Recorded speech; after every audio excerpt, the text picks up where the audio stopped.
গোপালগঞ্জ জেলার তাহিরপুর থানার অন্তর্গত বাদাঘাট এলাকার এক কুলাঙ্গার প্রিন্স রায় দীপ্ত নামে এই কুলাঙ্গার আমার রাসূলুল্লাহ সাল্লাল্লাহু আলাইহি ওয়াসাল্লামকে নিয়ে কটূক্তি করেছে এবং ইসলামকে নিয়ে কটূক্তি করেছে।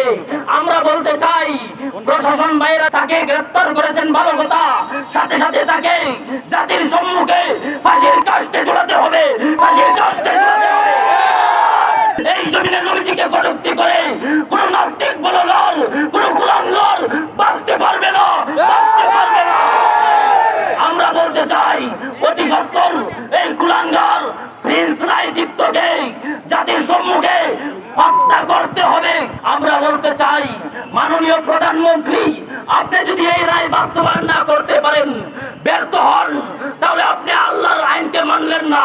আর যে সরকার আল্লাহর আইনকে মানবে না, এমন কঠোর প্রধানমন্ত্রী আমরা মানি না। আল্লাহকে যে প্রধানমন্ত্রী স্বরাষ্ট্রমন্ত্রী মানবে না, এমন কঠোর প্রধানমন্ত্রী স্বরাষ্ট্রমন্ত্রী মানে না, মানব না ইনশাআল্লাহ।